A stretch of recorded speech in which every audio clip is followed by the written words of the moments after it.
Bien, bonjour à toutes et tous et merci pour votre présence aujourd'hui. Donc, je suis vraiment très heureuse d'avoir été invitée à partager quelques réflexions sur l'enjeu, l'enjeu de prendre en compte des contextes multiples dans les évaluations. C'est le texte de cadrage de cette journée de l'ADME Suisse. Et la matinée ayant été consacrée à des retours d'expérience, j'ai opté pour la présentation d'un cadre théorique portant sur les modèles d'évaluation et leur évolution dans le prolongement de mes travaux de recherche. Et c'est une présentation qui se nourrit d'un texte en cours d'écriture qui va paraître dans un ouvrage portant sur les liens entre évaluation et émancipation, qui est coordonné par Jean-François Marcel et Christophe Gremion. Donc, je remercie vivement Emmanuel Sylvestre et Olivier de m'avoir invité à remettre au travail le modèle de l'évaluation écologique. Alors, les différents témoignages.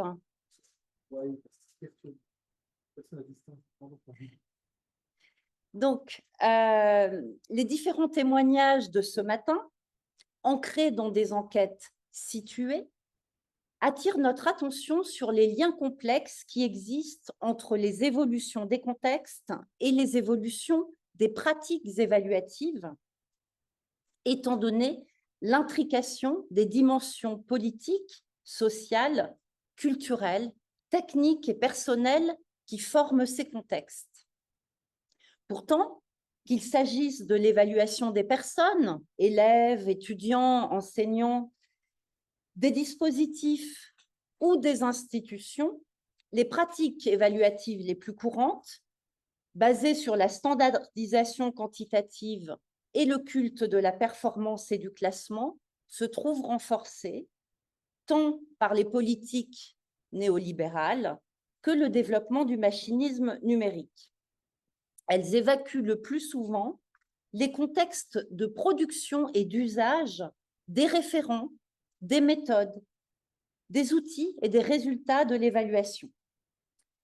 Alors, cette évacuation des contextes au profit d'un réductionnisme quantificateur-classificateur peut produire une évaluation aliénante, potentiellement destructrice des potentiels créatifs des personnes et des collectifs, ainsi que le montre toute une littérature en psychologie sociale, fortement portée ici à l'Université de Lausanne par Fabrizio Butera et ses collaboratrices, ou à l'Université Clermont-Auvergne par Céline Darnon, par exemple, en ce qui concerne les pratiques d'évaluation scolaire.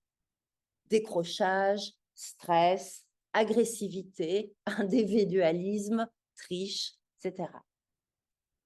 L'actualité, tant internationale que locale, nous offre aussi souvent un regard poignant, tant sur l'échec scolaire que sur les dérives mortifères des usines à prépa qui se répandent dans le monde et des échecs de politiques d'inclusion ne prenant pas en compte ces contextes dans leur dimension tant culturelle que sociale, cognitive, affective, organisationnelle et matérielle.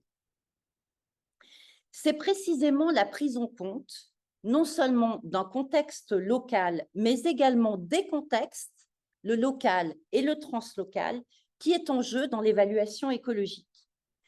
Donc, nous envisageons dans quelle mesure l'évaluation écologique, qui s'inscrit dans une perspective d'évaluation adaptative au milieu, participe d'accompagnement individuel et collectif situé à visée d'empowerment au sens pouvoir agir. Ce type d'évaluation écosystémique invite à construire des méthodes et des dispositifs synergiques afin d'intégrer des complexités de différents types, en ménageant le niveau des situations locales avec des transversalités de différents types, que sont les modèles d'évaluation, les référentiels de compétences, les politiques publiques d'évaluation, les disciplines et leur culture, ainsi que les outils.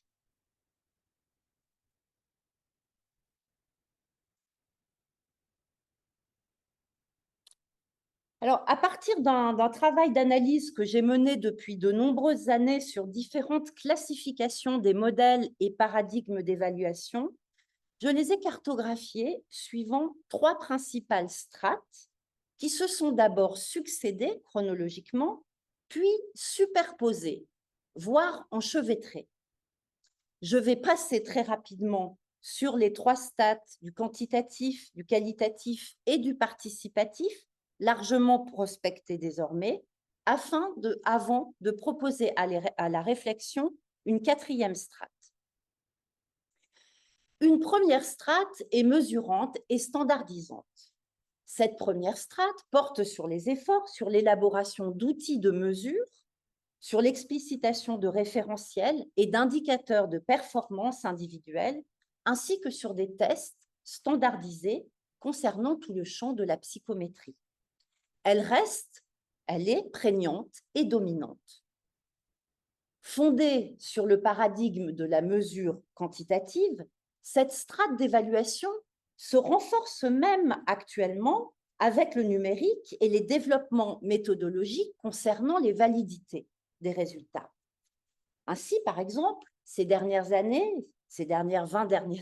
dernières années, ont vu l'essor des modèles statistiques multiniveaux, précisément pour étudier les effets des contextes sur les individus, ce qui amène à traiter des données relevant de niveaux différents.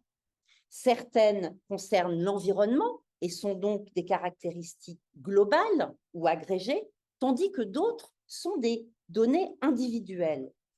Prendre en compte ces différents niveaux de contexte montre bien que selon que l'on raisonne sur les individus ou sur les environnements, les résultats peuvent varier considérablement, tant en ampleur qu'en direction. Ce qui renvoie d'ailleurs à l'illusion écologique, un terme ancien des années 50, formulé par Robinson, qui consiste à imputer à un individu les caractéristiques d'un groupe. Mais on peut aussi parler de l'illusion individualiste pour faire pendant. Et par exemple, Bressou montre que contrairement aux modèles classiques, les modèles multiniveaux permettent d'accéder à une modélisation plus globale de l'hétérogénéité des relations entre les individus et leur environnement. Sur un autre plan psychométrique, Burton et Flier attiraient notre attention sur le fait que, par exemple, les modèles de réponse à l'item, qui se sont d'abord imposés comme des modèles de mesure de référence dans les enquêtes internationales, ont ensuite pu être parfois transposés dans des contextes locaux, alors même que les objectifs, les caractéristiques et les exigences de l'évaluation des compétences sur le plan local peuvent se trouver parfois bien éloignés des préoccupations internationales, ce qui manifeste le besoin de reliance entre ces différents niveaux de contexte. On voit bien en France, par exemple, le peu d'usage qui est fait par les enseignants des évaluations nationales, pourtant censées informer la régulation des pratiques. Alors, une deuxième strate qualitative a été finalement conçue pour faire face à des limites du quantitatif et de la mesure, afin de pouvoir traiter la complexité et la diversité plutôt que de les réduire. Et donc avec Guba et Lincoln, qui ont développé leur théorisation entre les années 80 et les années 2000, l'importance du qualitatif au sens de la contextualisation, de la régulation, du sens, dans une perspective constructiviste, a été mise à l'honneur. Il ne s'agit pas tant de mesurer quelque chose déjà existant en soi, mais de s'inscrire dans un processus en construction impliquant le vécu des différentes parties prenantes. Si la valeur des méthodes qualitatives reste minorée, on va dire, dans le champ académique de l'évaluation, dans les faits et dans les pratiques, elles sont largement utilisées. Elles sont foisonnantes par les praticiens de l'évaluation. Le plus souvent, elles combinent différentes sources de données, des documents, des discours, des pratiques, des situations, appréhendées via des entretiens approfondis, individuels ou collectifs, l'observation directe ou médiatisée par la vidéo et le numérique, la collecte de divers documents. Ce qui les caractérise très globalement, c'est une attention portée à l'expérience vécue, au sens, au contexte, dans une visée compréhensive et herméneutique, ambitionnant aussi, mais d'une autre manière, à expliquer le réel.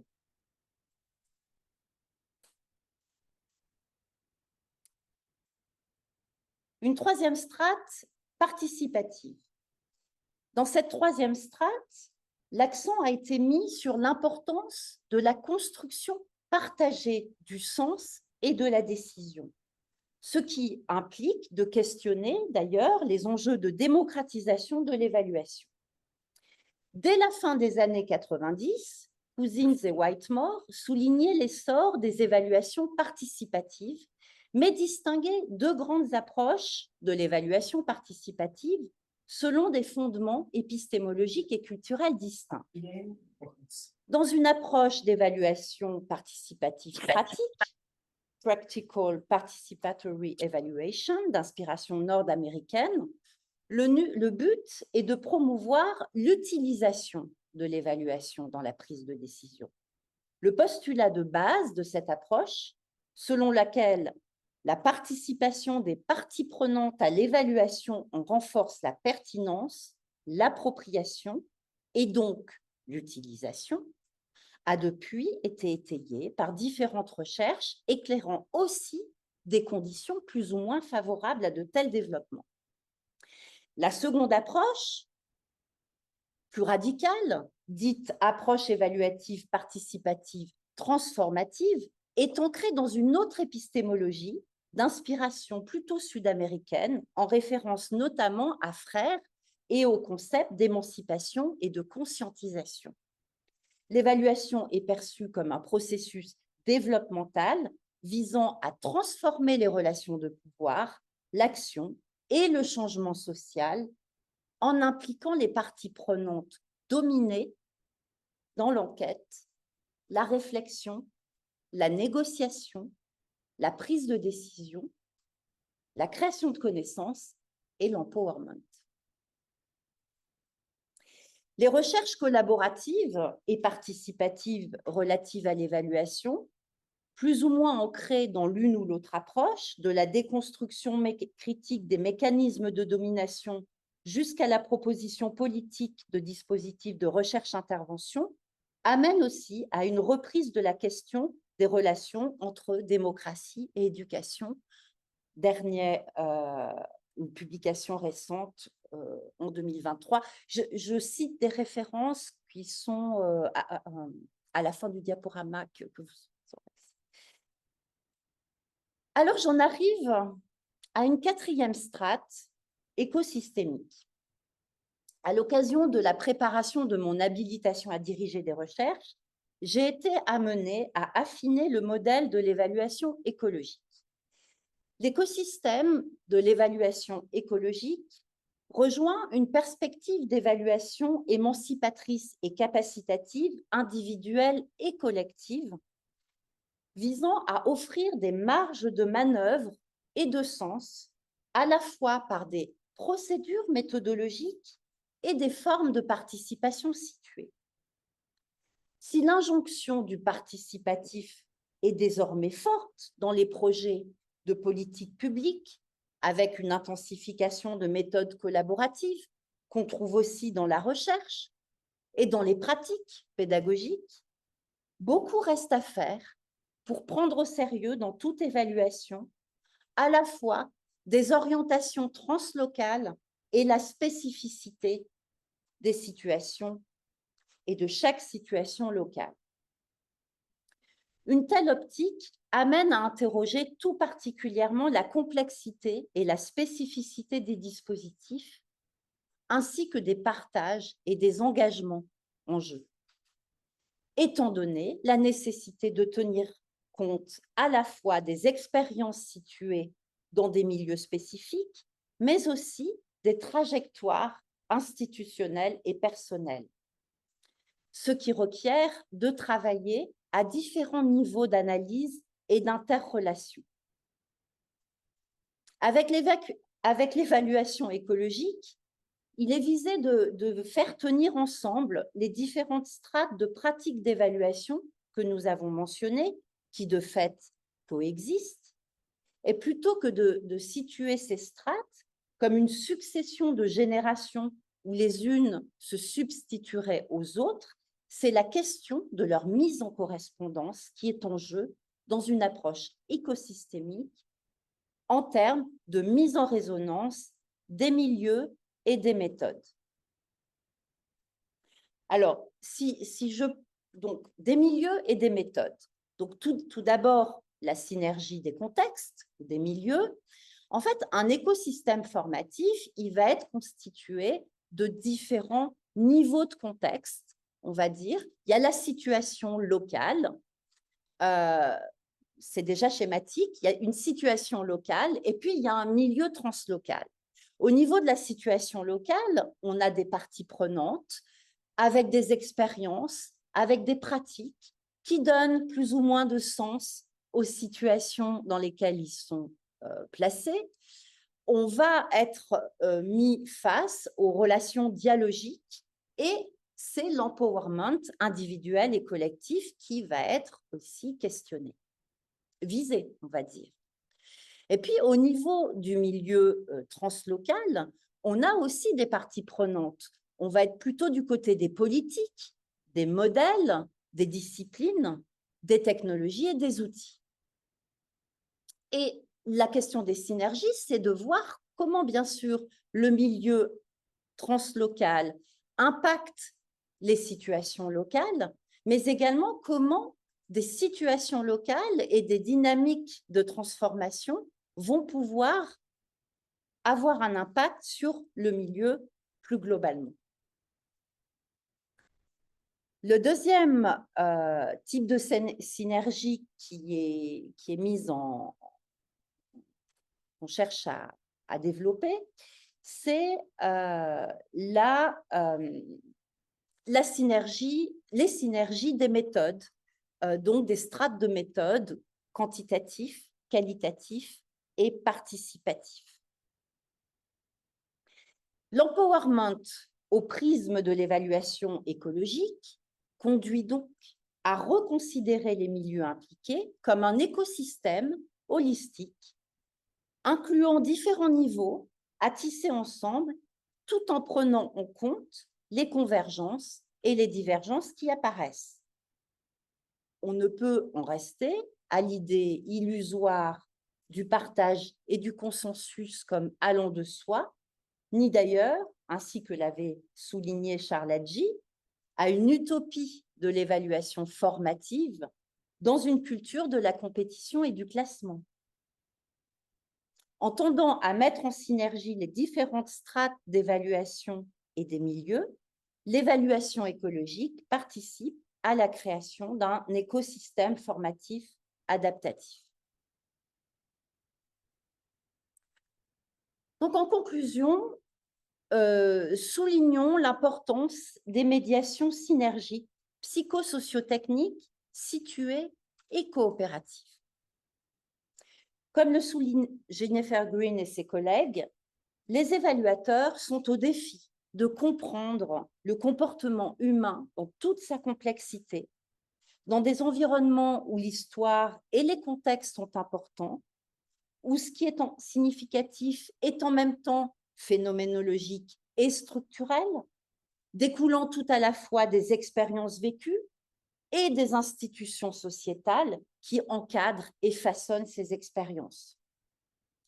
Pour aborder et faire avec cette complexité, il importe de considérer qu'il y a plus d'une manière d'évaluer, mais aussi de rassembler les différentes façons de faire et de comprendre dans un cadre qui respecte les différences et participe d'une mise en mouvement et en interaction des différents milieux. Dans une évaluation écosystémique qui s'envisage comme une rencontre des milieux, des dispositifs et des personnes, les dynamiques de transformation, de coévolution et d'adaptation se trouvent activées. C'est tout un écosystème formatif qui est impliqué pour être à même de reconnaître, intégrer les perspectives des différentes parties prenantes et activer les synergies dialogiques tout au long du processus d'évaluation.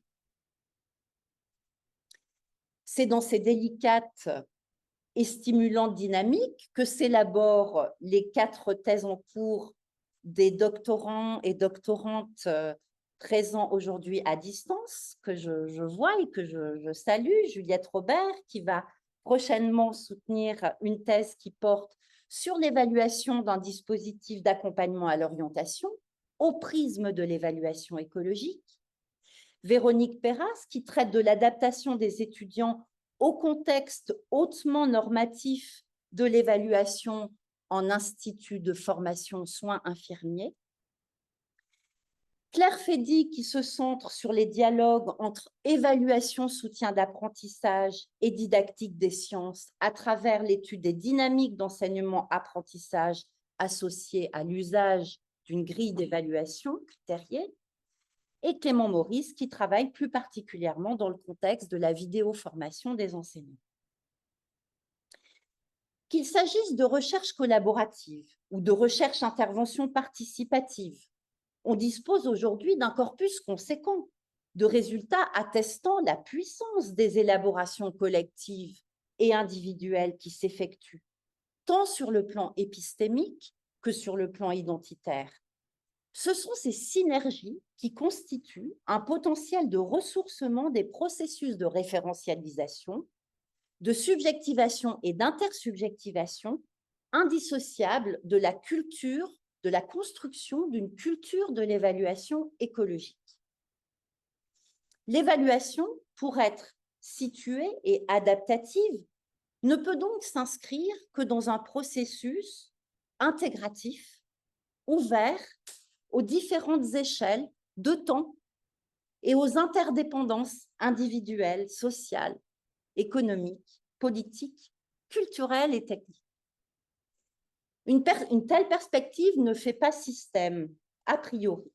Elle tend au contraire à intégrer dans les dispositifs les singularités, les multiplicités, les devenirs et le coopératif. Il est de plus en plus question, dans tous les champs, de production de collectifs, incluant différentes parties prenantes d'une communauté. Pourtant, les travaux de recherche et nos expériences montrent clairement que la pratique du coopératif appelle des médiations psychosociotechniques appropriées pour la soutenir, comme en ont témoigné d'ailleurs les interventions de ce matin. L'évaluation écologique, qui s'inscrit ainsi dans une perspective d'évaluation capacitatrice, adaptative, invite à construire des méthodes et des dispositifs synergiques afin d'intégrer des complexités de différents types, en ménageant à la fois le niveau des situations locales, celui des dimensions transversales d'un commun validé, celui du sens de l'évaluation et de la manière de l'effectuer pour les personnes ou les collectifs évalués.